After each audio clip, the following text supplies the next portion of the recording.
మరి దీని వెనకాల ఆంతర్యం ఏంటి? నరుని కష్టమును బట్టి ఐశ్వర్యవంతుడు కాదు, యెహోవా ఆశీర్వాదము ఐశ్వర్యం ఇచ్చును. ఈ మాట ఎంతమంది నమ్మగలుగుతారు?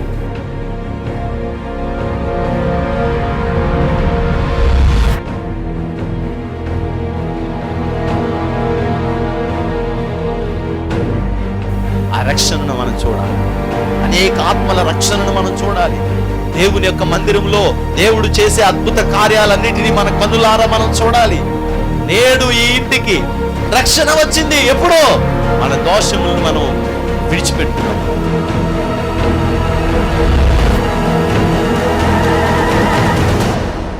నీ పాపములు శారీరకంగా మరలా చేయకుండా సిద్ధపడి, నువ్వు ఇదిగో నా పాపాన్ని నేను వదిలిపెట్టేశాను, ఇదిగో నేను స్తుతిస్తున్నాను, నేను తప్పు చేశాను ప్రభా అని నువ్వు ఎప్పుడైతే వదిలేసి దేవుని దగ్గర ప్రార్థన చేయడం మొదలుపెడతావో, పరిశుద్ధాత్మ అగ్ని వచ్చి నిన్ను తాకి శుద్ధి చేసి ఈ పాపములో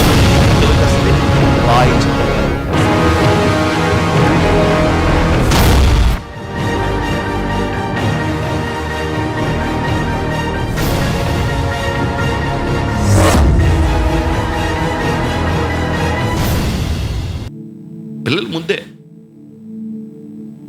ముద్దే మనం ఎంత శిక్షించినా కొన్నిసార్లు మన బిడ్డలు ఒకవేళ పాడైతే దాని విషయంలో మన చేతుల్లో ఏమీ లేదు. అదంతా మన చేతుల్లో లేని విషయం. కానీ మన వంతుగా మాత్రం మనం ఏ పొరపాటు చేయకుండా కొంతలో కొంత మనము వదిలేసి పరిస్థితి పాడైపోయి ఆనందం బాటలు కూడా ఎందుకు నీకు? ఇప్పుడు మనం వదిలేసి పరిస్థితి పాడైపోతే ఇంకేమవుతుంది పరిస్థితి? ఈరోజు దేవుని వాక్యం చెప్తా ఉంది, ఒకవేళ మనం గర్దించకపోతే, శిక్షించకపోతే వాళ్ళే మనకు శత్రువులు అయిపోతారు. మనం అనే ప్రతి మాట వాళ్ళకి ఆశీర్వాదం అవుతుంది. వాళ్ళు తిట్టించుకుంటారు మనతో. కానీ తర్వాత వాళ్ళకి ఏం తెలుస్తుంది? వాళ్ళు తిట్టారు కాబట్టి ఈరోజు నేను స్కూల్కి వెళ్ళడానికి ఇష్టమా? ఈ మధ్యన అందరూ కలిసి నన్ను పూజన చేశారు. పాస్టర్ గారితో చెప్తానంటారంట, నేను అంత బూచినా నేను మరీ దారుణం. కాకపోతే అందరూనే ఇదిగో నువ్వు పిచ్చి పిచ్చి ఆశలు ఎత్తను, నేను పాస్టర్ గారికి చెప్తాను, మీ నాన్నతో చెప్తానో మీ అమ్మతో చెప్తానో మీ మాయతో చెప్పదు, మరీ దారుణంగా బూచిలాగా పాస్టర్ గారితో చెప్తాను. మరి జాగ్రత్త. నేనన్నాను, మరీ దారుణం అమ్మ, నువ్వు నా పేరు చెప్పడం ఏంటి అన్నాను. ఆడు ఎవరి పేరు చెప్పినా ఆగట్లేదండి. అంటే నేను మాత్రం బూచి అయిపోవాలి, మీరు మాత్రం అలా మంచోళ్ళలాగా ఉండిపోవాలా? అయినా పర్వాలేదు, నేను బూచి అయినా పర్వాలేదు, తిడతానే ఉంటాను. ఏం తెలుసా, రేపొద్దున ఇప్పుడు తిట్టించుకుంటే, ఇప్పుడు మనం ఏదైనా ఒకవేళ అనిపించుకున్నా, రేపొద్దున మన పిల్లల్ని అనేక మంది గణపరుస్తూ ఉంటారు. మీ పిల్లల్ని గురించి దేవుడు గణపరుస్తూ ఉంటాడు. ఆ ఘనత దేవుడు పరిచారకుడిగా లేకపోతే దేవుని సేవకుడిగా నాకే అనుగ్రహిస్తాడు. దేవునికి స్తోత్రం, హల్లెలూయా. ఒకవేళ మనం గద్దించకపోతే, మనం హెచ్చరించకపోతే, సరిగా మనం చెప్పకపోతే, రేపు వాళ్ళు మనకు శత్రువులు అయిపోతారట. ఇంకేంటి భయం లేదు అడిగి. తల్లులారా, మీరు చెప్పాల్సింది ఏంటంటే, మీ నాన్నకి గనక తెలిస్తే నీ కీళ్ళు ఇరిసి చేతిలో పెడతాడో అనే విషయం ఏం చేయాలి? చెప్పాలి. మీ నాన్న ఎదవా, మీ నాన్నకి ప్రేమ ఉండదు, కనుక్కున్నాను బాబు, నేనే కనుక్కున్నాను బాబు అని సడినట్టుకుని ఏడిచేసి ఎదవ సింపతీలు క్రియేట్ చేశారనుకో ఆడవాళ్ళు, ఆడు ఎందుకు పనికిరాకుండా పోతాడు. ఎదవ సింపతీలు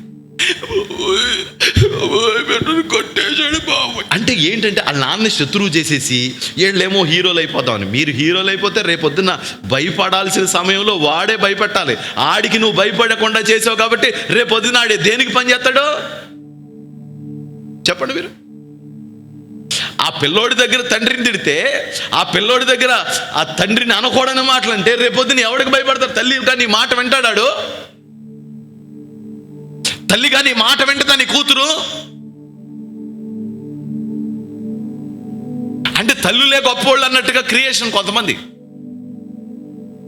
మా అంత ఉత్తమ తల్లి ప్రపంచానికి నేనే ఉంటాను అన్నట్టుగా క్రియేషన్ ఇదంతా. మీ నాన్న చేసిన అన్యాయాలన్నీ ఇన్ని కాదురా బాబు, మీ నాన్న చేసిన అన్యాయాలన్నీ ఇన్ని కాదు బాబు. నేను ఎంత కష్టాలు, మీ తాతయ్య నన్ను ఎంత బాగా పెంచాడో, మామూలుగా పెంచలేదు బాబు. మీ తాతయ్య నన్ను కుక్క పలుకు మీద పడుకోబెట్టాడు నాయనో. మీ నాన్న ఇక్కడికి వచ్చిన తర్వాత నాకు దుప్పటి కూడా ఇవ్వలేదు ఆయన. ఎన్ని కష్టాలు, ఎన్ని కష్టాలు, ఎన్ని కష్టాలు. ఇంకా వాళ్ళ దగ్గర కూర్చుని ఇలా ఎవరు చేశారో వాళ్ళు అనుభవిస్తున్నారు ఈరోజు. రేపు ఇలాగే మీరు కంటిన్యూ అయితే రేపు మీరు అనుభవిస్తారు. ఇవన్నీ చెప్పకూడదు. అలాగా ఏం చెప్పాలి? నువ్వు వాడికి చెప్పుకుంటే తీరిపోద్దా కష్టం? తల్లి కానీ తండ్రి కానీ పిల్లల భవిష్యత్తును స్థిరపరచడానికి వాళ్ళిద్దరూ ఒక మాట మీదకి రావాలి. ఒక మాట మీదకి రావాలి. అతన్ని హీనం చేయకూడదు. ఇప్పుడు మనం ఎవరిని గురించి చెప్పాలి? నాయనా, దేవుడు ఉన్నాడో, దేవుని దగ్గర వేషాలు వేయకూడదు. తండ్రి గురించి ఎలాగ చెప్తున్నావో అంతకంటే 100 రెట్లు నీ దేవుడి గురించి చెప్పాలి. లెగ్గానే ఆమె అనగా నోర్మల్గా మా గురించి ప్రార్థన చేయి. ప్రార్థన చేయి. ముందు బైబిల్ చదువుతున్నావా? బైబిల్ చదువుతున్నావా? దేవునికి ఒకసారి స్తోత్రం చెప్పండి. మీరు అడుగుతున్నారా? మీరు అడుగుతున్నారా? బైబిల్ చదువుతున్నావా అని అడుగుతున్నారా? ప్రార్థన చేస్తున్నావా అని అడుగుతున్నారా? అన్నం తిన్నావా అని అడుగుతున్నారు కానీ బైబిల్ చదువుతున్నావా అని అడగట్లా.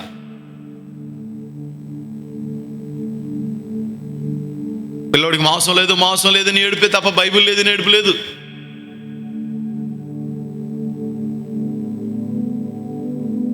దేవుడు వాళ్ళని ఆశీర్వదించాలంటే వాళ్ళకి ఇవ్వవలసిన కొన్ని రకాలైన బహుమతులు మన దగ్గర ఉన్నాయి. అవి మన దగ్గర దేవుడు అనుగ్రహించాడు కాబట్టి, అది మీ చేతుల్లో పెట్టాడు కాబట్టి అది మీరు వాళ్ళకి ప్రొవైడ్ చేయాలి. నాయన ప్రార్థన చేయి. అమ్మ అత్తమానం ప్రార్థన తినేస్తా వింటమ్మా. నాయన ప్రార్థన చేయి. నాయన ప్రార్థన వలన మన జీవితాలు బాగుపడతాయి. ప్రార్థన వలన మన జీవితాలు ఆశీర్వదించబడతాయి. తన ఒళ్ళో కూర్చొని చదువు నేర్పించేసిందంటే, ఏమండి, థామస్ ఆల్వా ఎడిసన్ తల్లి తన ఒళ్ళో కూర్చొని చదువు నేర్పించేసిందంటే అతనికి దేవుని భయం ఎంతగా క్రియేట్ చేసిందో అవే. నువ్వు దేవుని భయాన్ని బిడ్డకు తెలియచేయాలి. యెహోవా యందైన భయం పవిత్రమైనది, అది నిత్యము నిలుచును. నీ పిల్లలకి నువ్వు ఆ భయం క్రియేట్ చేయలేకపోతే నువ్వు తల్లిగా ఫెయిల్ అయిపోయినట్టే లెక్క. నీ పిల్లలకు ఆ భయాన్ని క్రియేట్ చేయలేకపోతే తండ్రిగా నువ్వు ఫెయిల్ అయిపోయినట్టే లెక్క. నీ పిల్లలకు ప్రార్థన నేర్పకపోతే నువ్వు ఫెయిల్ అయిపోయినట్టే లెక్క. నీ పిల్లలకు దేవుని వాక్యం వినడానికి నీవు వెసులుబాటు కలుగు చేయకపోతే నువ్వు తల్లిగా తండ్రిగా ఫెయిల్ అయిపోయినట్టే లెక్క. నీ పిల్లలకు ఇదిగో దేవుని భయాన్ని, ఇదిగో దేవుడు ఉన్నాడురా, ఇలాంటి పని మనం చేయకూడదు, ఇలాంటి క్రియలు మనం ఉండకూడదని హెచ్చరించలేకపోయేవాడి తల్లిగా తండ్రిగా నువ్వు ఓడిపోయినట్టే లెక్క. ప్రత్యున్యాయాలు వెతకండి. సమస్యకు ప్రత్యున్యాయాలు వెతకూడదు. ప్రత్యున్యాయం పెద్ద సమస్య తెచ్చిపెడుతుంది మనకి. ప్రత్యున్యాయం అంటే ఏంటంటే, త్రాగుతున్నాడని చెప్పేసి ఏం చేశారంట? తాగుతున్నాడని చెప్పేసి త్రాగుడు వ్యసనంలోంచి మాన్పించడం కోసం పాన్ పరాక్ అలవాటు చేశారట. పాన్ పరాక్ మాన్పించడం కోసం సిగరెట్ అలవాటు చేసుకున్నాడంట. సిగరెట్ మానేయడం కోసం ఒక్కబడి అలవాటు చేసుకున్నాడంట. ఆ తర్వాత ఎప్పుడో భయంకరమైన సమస్య వచ్చిందంట. తాగుతూ పాన్ పరాక్ వేసుకుని సిగరెట్ కాల్చుకుంటూ ఇంటికి వెళ్తున్నాడట. అంటే ప్రత్యున్యాయం సమస్య తెచ్చిపెట్టింది. దాన్ని తీసేయడానికి ఏం చేయాలో చూడాలి,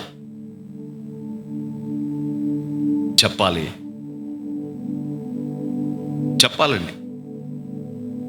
మనం చెప్పకపోతే గనక ఆ విషయం వాళ్ళకి ఎప్పటికీ అర్థం కాదు. ఈ ఊళ్ళో స్నేహితులు ఉన్నారని వేరే ఊళ్ళో పెట్టారంట. అక్కడ ఉండరా స్నేహితులు? ఇక్కడ దొంగతనాలు చేస్తున్నాడని చెప్పేసి డబ్బులు ఇవ్వడం మొదలు పెట్టారట. డబ్బులు ఏంటి, దొంగతనం చేస్తున్నాడని చెప్పేసి డబ్బులు ఇచ్చారనుకోండి, అప్పుడు డబ్బులకి ఇంకా ఎక్కువ అలవాటు పడతాడా, లేకపోతే మానేస్తాడు? ఇది మీరు చెప్పండి. దొంగతనం ఇంకా అలవాటు పడ్డాడు. ఏదో పిల్లలు తెలియక చిల్లర పనులు ఏం చేస్తూ ఉంటారండి, దొంగతనాలు చేస్తూ ఉంటారు. దొంగతనాలు అంటే నేను చేశాను. ఒకసారి తెలియక ఏం చేశానంటే మా నాన్న జేబులో 50 రూపాయలు తీసాను. జీవితంలో ఎవరి జేబులో అయినా తీసేస్తాను, కానీ మా నాన్న జేబులో మాత్రం 50 రూపాయలు ఎప్పుడు తీరు. ల్యాంచ్ మీద పేరుపాలెం గొల్లపాలెం వెళ్దామన్నారని చెప్పేసి తీసేసాను. వాడు పని. దానికి ప్రత్యున్యాయం డబ్బులు ఇవ్వడం కాదు కదా, చెప్పాలి. నీ జీవితం వెక్కిరింతలు పాలవుతుంది, నువ్వు అవమానించబడతావు, నీకు ఘనత కలగదు. నానా, మనుషులు చూడకపోవచ్చు, కానీ దేవుడు చూస్తున్నాడు. నీ భయం పనికిరాదు, దేవుని భయం పనికొస్తుంది. నీ మాట పనికిరాదు, దేవుని మాట పనికొస్తుంది. దేవుని భయాన్ని, నేను మీ మధ్యలో ఉన్నాను అంటే మీరు నాకు భయపడాలి.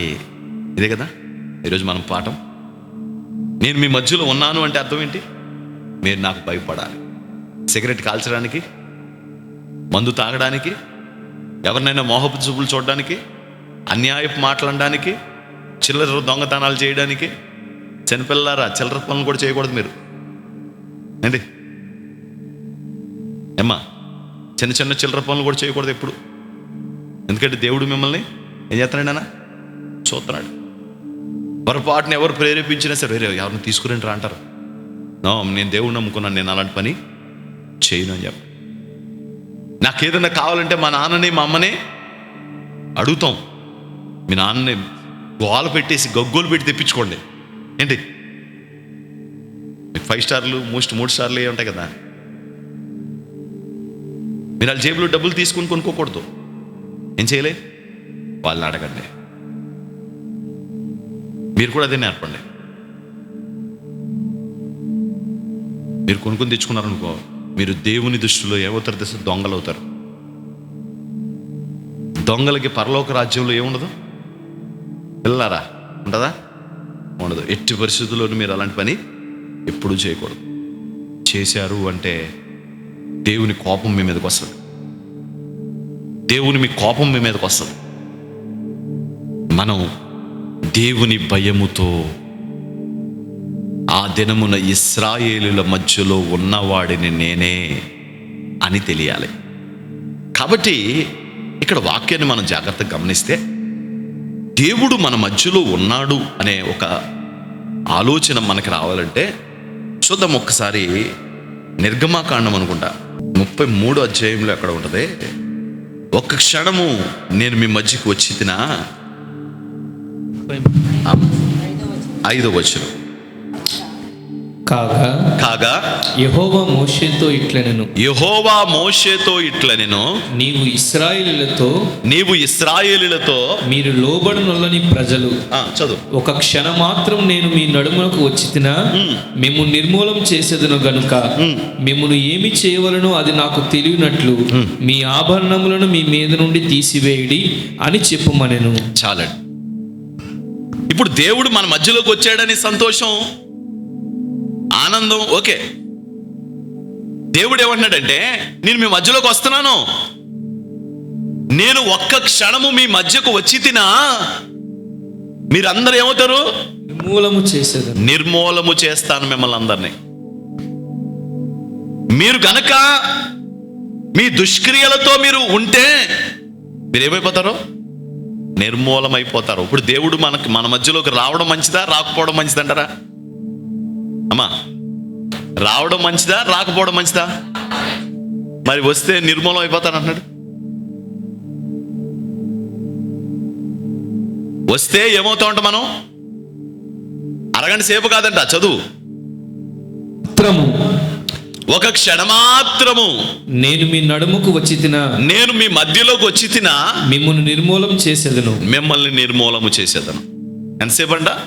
ఒక క్షణం. మనం ఏం పాడతాం? నీవు లేక నేను ఒక క్షణం కూడా బ్రతకలేనని పాడతాం. ఆయన అన్నాడు, ఒక నిమిషం మాత్రం, ఒక క్షణం మీ మధ్యలోకి వచ్చినా మీరందరూ నిర్మూలమైపోతారు. ఇప్పుడు దేవుడు రావాలంటారు వద్దంటారా? ఏమండి? రావాలంటే మీ మీద ఉన్న ఆభరణాలు తీసేయండి అన్నాడండి. అక్కడ ఏమన్నాడండి? ఆభరణాలు తీసేయండి అన్నాడు. అంటే వాళ్ళ ఒంటి మీద బంగారం ఉందంట, అది తీసేయండి అన్నాడు దేవుడు. ఒక పాస్టర్ గారు ఏం చెప్పారంటే, నిర్గమకాండం 25వ అధ్యాయంలో దేవుడు ప్రతిష్టార్పణలు తీసుకురామని చెప్పాడు కదా. మీరంతా తీయట్లేదు, చాలా సీరియస్గా తీసేస్తున్నారు. నేను చెప్తాను వినండి.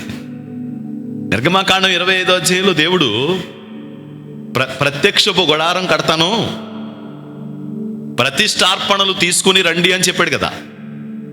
అప్పుడు వాళ్ళు ఏం తీసుకొచ్చారు? చాలు. బంగారం అంటే ఆడవాళ్ళ దగ్గర బంగారం ఏ రూపంలో ఉంటుంది? కడ్డీల రూపంలో ఉంటుందా? బిస్కెట్ల రూపంలో ఉంటుందా? దేని రూపంలో ఉంటుంది? ఆభరణాల రూపంలో ఉంటుంది. చాలా మంది స్త్రీలు ఏం చేశారంటే, ఈ బంగారంతా తీసుకొని వచ్చి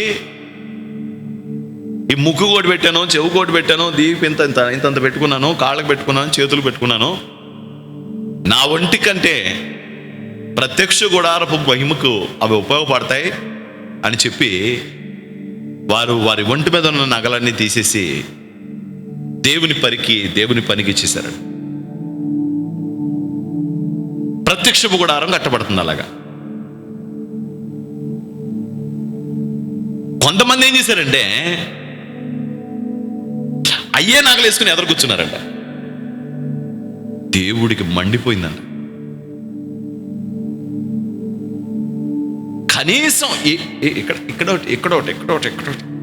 మీకు డౌట్ ఏంటంటే, అనవసరంగా ఎప్పుడు పొరపాటును కూడా దేవుడు గొలుసుగా నెక్లెస్గా నేసుకురాకూడదు అని అనిపిస్తుంది కదా ఈ వచనాలు. అంటే లోతుగా మనం మాట్లాడుకుంటే కానీ ఆ విషయాలు అర్థం కాదు మీకు అక్కడ ఆ సందర్భాన్ని. 20 కనీసం వీళ్ళు ఏం చేయలేదంట,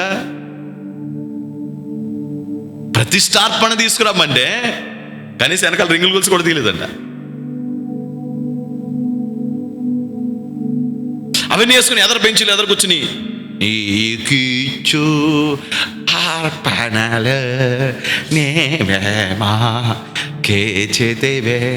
మాకున్న సకలాస్థల్ అని దేవుడు మండిపోతుందంట. నీ మాయ పాట నువ్వు సకలాస్తులా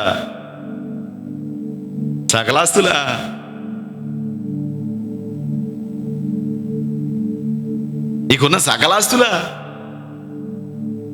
కూర్చునేటప్పుడు కంట ఏళ్ళలో దేవుడు అన్నాడు, మిమ్మల్ని చూస్తుంటే నాకు అసహ్యం, ఒక్క క్షణం మాత్రం నేను మీ మధ్యకు వచ్చి తినా అంటే. దేవుడు వస్తే అంటే ఇక్కడ దీంట్లో ఇంకొక మర్మయుక్తమైన విషయం కూడా ఉంది. అదేంటంటే, వాళ్ళ బంగారం మీద ఏముండేవంటే దేవతా ప్రతిమలు ఉండేవి. దేవత అంటే దేవతే అక్కర్లేదు, నెమలి, హంస. ఇప్పుడు కూడా మన వస్తువుల మీద అవే ఉంటాయి కదా, నెమలి, హంస. ఇవన్నీ ఒకప్పుడు ఎందుకంటే ఆరాధనకు సూచనగా వేసుకునేవారట. కొంతమంది చేపలు వేసుకుంటూ ఉంటారు, అవన్నీ ఆరాధనకు సూచనగా వాళ్ళు వేసుకునేవారు. ఒకప్పుడు ఒక పువ్వుని పూజిస్తారు వాళ్ళు, ఒక ఆకును పూజిస్తారు వాళ్ళు, ఒక హంసను పూజిస్తారు వాళ్ళు, ఒక ఏనుగును పూజిస్తారు వాళ్ళు. కాబట్టి ఆ రూపాలన్నీ కూడా దాంట్లో వేసుకుని ఆ రూపాలతో కూర్చున్నారంట దేవుడి మందిరంలో. ఆ రూపాలు, అన్య దేవతల రూపాలు మన హృదయాల్లో కఠినంగా పనిచేయడం మొదలుపెట్టినాయి. అది మన హృదయాలను ఏం చేస్తున్నాయండి? కఠినత్వం చేస్తూ ఉన్నాయి. దావీదు ఒంటి మీద ఎప్పుడైతే నారతో నేయబడిన ఎఫోదు వచ్చిందో ఆరాధన చేయడం మొదలుపెట్టాడో, పట్టు వస్త్రాలు ఎప్పుడైతే ఉన్నాయో రథం మీద కూర్చోవడం మొదలుపెట్టాడు. నీ జీవితంలో ఎప్పుడైతే దేవుని దగ్గరకు వచ్చినప్పుడు నిన్ను తగ్గించుకునే అనుభవం కలిగి ఉంటావో, దేవుణ్ణి ఆరాధించగలుగుతావో, ఎప్పుడైతే దేవుని మందిరంలో నిన్ను నీవు గొప్ప చేసుకోవడానికి ప్రయత్నం చేస్తావో ఆ రోజు నువ్వు దేవుణ్ణి ఆరాధించడానికి అదే నీకు అడ్డమవుతుంది. ఇన్ని బంగారాలు వేసుకొని, ఇన్ని చీరలు కట్టుకొని దేవుడిని వాళ్ళు ఆరాధించగలరా? ఇంత అలంకారం చేసుకొని దేవుని మందిరంలో కూర్చుని వాళ్ళు దేవుడిని స్తుతించగలరా? స్తుతించలేరు. దేవుడు అంటాడు, ఎందుకు మీరంతా మీ యొక్క అందాన్ని, సౌందర్యాన్ని, మీ బంగారాన్ని చూపించుకోవడానిక దేవుడి దగ్గరికి వచ్చింది? మీరు పోండి బయటికి. నేను మీ మధ్యలో రమ్మని పిలుస్తున్నారు, వచ్చానా? ఒక్క క్షణం మాత్రం నేను మీ నడుమకు వచ్చి తినా, మీరందరూ నిర్మూలం అయిపోతారు అన్నాడండి. ఇప్పుడు ఆయన రావాలి అని అంటే గనక యోనా చెప్తాడు, మీ చెడు నడకలను, మీ చెడు మార్గములను మీరు విడిచిపెట్టుకోండి, మీ దేవుడు మీ మధ్యలోకి రాబోతూ ఉన్నాడు. మీ దేవుడు మీ మధ్యలోకి రాబోతున్నాడు. మీ దేవుడు మీ మధ్యలోకి రావాలి, మీ దేవుడు మీ మధ్యలో ఉండాలి అంటే గనక మిమ్మల్ని మీరు శుద్ధీకరించుకోవాలట. మిమ్మల్ని మీరు ఏం చేసుకోవాలి? శుద్ధీకరించుకోవాలి. దేవుడికి మహిమ కలుగును గాక. శుద్ధి చేసుకోవాలి మన హృదయాన్ని. ఈరోజే అనేకమైన విషయాల్లో మన హృదయం మనము శుద్ధి చేసుకుందుము గాక. హల్లెలూయా, హల్లెలూయా. ఉదయము ఎంతమంది ప్రార్థన చేసుకోలేకపోతున్నారో మీ హృదయాలను దేవుని సన్నిధిలో ఈరోజు శుద్ధి చేసుకోవాలి. ఉదయమే లేచి దేవుని దగ్గర మోకరించి ప్రార్థన చేయలేని వాళ్ళు ఇక్కడ ఎంతమంది ఉన్నారో ఒకసారి మీ మనస్సులు మీరు కడుక్కోవాలి. నేను వేకువ జాములో లేకపోతే ఉదయకాలను లేచి లెగడంతోనే దేవుడి దగ్గర నేను మోకాలించి నేను ఈరోజు నుంచి ప్రార్థన చేసుకున్నాను అనే తీర్మానం మీ అందరికీ రావాలి. మీ అందరికీ రావాలి. వేకువ నువ్వు లెగిసి వెంటనే లెగిసి మోకాళ్ళుని దేవుడి దగ్గర ప్రార్థన చేయాలి.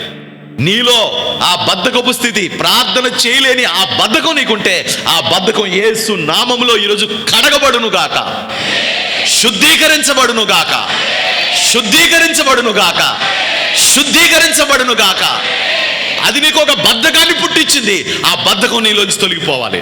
ఉదయం లేవడం మంచం మేంచి కిందకి మోకాళ్ళుని ఆకాశమందున దేవునికి చేతులెత్తి, ప్రభువా ఈ ఉదయం ప్రారంభిస్తున్నాను అయ్యా, ఈ ఉదయం లేవడానికి నువ్వు కృప దయచేసావు నాయనా అని నువ్వు దేవుడి సన్నిధిలో ప్రార్థన చేయడానికి నీ యొక్క హృదయాన్ని స్థిరపరచుకో. నీ హృదయంలో ఉన్న విగ్రహాన్ని తీసిపాడాయి, నీ ఒంటి మీద నా విగ్రహాన్ని తీసిపాడే యేసు నామములో.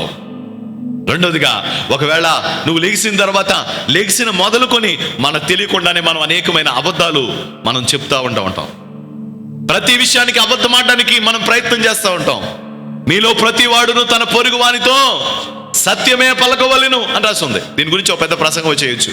అంటే కొన్నిసార్లు తెలియకుండా మనం ఏం చేస్తూ ఉంటాం అంటే కొన్ని అబద్ధాలు ఆడుతూ ఉంటాం కదండి. అబద్ధాలు ఆడతారా అనరా? ఒకసారి సపోజు మీ ఆయన గారు ఏదో చీర కొనుక్కొని వచ్చేసారు, మీకు ఆయనకేదో చీర నచ్చేసింది. అక్కడ నచ్చేసిన తర్వాత చీర కొనుక్కొచ్చేసాడు. చెప్తే అర్థం చేసుకోండి, మీరు నేను చెప్పేది అర్థం చేసుకోండి. చీర కొని తెచ్చేసి ఇదిగో నీకు చాలా బాగుంటుందని తెచ్చాను, రాజస్థాన్లో తెచ్చాను, ఎలా ఉందో ఏంటని చేశాను. ఏమండి మీరు చీర తెచ్చేసారు బాగుంది, ఒక్క చీర తెత్తే ఎలాగండి అన్నారు. మళ్ళీ వెళ్ళినప్పుడు తెస్తానులే అని. వెంటనే ఇప్పుడు అత్తగారికి చూపిస్తే ఆవిడ ఎలా రియాక్ట్ అవుతుందో తెలియదు. అప్పుడు చూపిస్తా ఏం చేస్తారంటే, వదిన మా అత్తయ్య ఇదిగో చీర, మీ అబ్బాయి చీర కొన్నాడు అని తిప్పుతూ ఉంటారు. అదే అక్కడ ఏదో జరీ పెద్దోళ్ళు కట్టుకుని జరీది ఉందంట, ఇది చిన్నపిల్లలదంట, నీకు కూడా ఒకటి చెప్పారంట మీ అబ్బాయి, అది వచ్చే వారంలో వస్తుందన్నాడా, నాకెందుకు చెయ్యరా అంటదావిడ. ఇక్కడ అబద్ధమే చెప్పారు మీరు, ఇక్కడ అబద్ధమే చెప్పారు. దేనికోసం చెప్పారు? ఇక్కడ ఒక సమస్య వస్తుందని చెప్పారు. ఇది అబద్ధమే. ఒకళ్ళు నేను అడిగారు అన్నమాట. ఒక్కోసారి ఏమని చెప్తూ ఉంటుందంటే, ఏమవుతూ ఉంటాయంటే మీరిద్దరు నుంచుని ఆ చివరి మాట్లాడుకుంటూ ఉంటారు. మొన్న వారంలో మా అత్తగారిని పురుగుల మందు పెట్టి చంపేద్దాం అనుకున్నాను, కానీ కుదరలేదు, చాలా సిరగ్గా ఉంది ఆవిడ అంటుంది. ఈలోగా అత్తగారు ఇలా చూసింది, నడుచుకుంటూ వెళ్ళింది. ఈ అమ్మాయి వెళ్ళిపోయింది. ఇలా రాను, మా కోళ్ళు ఏంటి చెప్పింది నీకు? సేమ్ టు సేమ్ గనక క్యాసెట్ వేసింది అనుకోండి, ఆ పిల్ల జక్రయ్య గారి పాట వస్తుంది. చెప్పాలి ఏం పాట? రగులుచున్నది అగ్నిగుండము. రాజు నోటితో కొట్టేస్తున్నాడు మ్యూజిక్. ఏంటది? పాడినా సరే రగులుచున్న ఆయనే పాడాలి, రాజే కొట్టాలి. రగులుచున్నది అగ్నిగుండము, మండుచున్నది మానవ ఏంటి మారణ హోమం. దీన్ని ఆపేదెవరు? నాకు తెలియకడితే నీ పాటలో ఉద్యమం ఎక్కడ ఉందండి పాస్టర్ గారు? చివరిలో రాశాను కదండి అన్నాడు వాళ్ళు. పగలతో సెగలతో రగలగా, కత్తులతో కార్పణ్యం దున్నగా. ఒకసారి నా మనసంతా బాగోలేనప్పుడు ఆయన ఛానల్లోకి వెళ్ళదు పెట్టుకుంటా.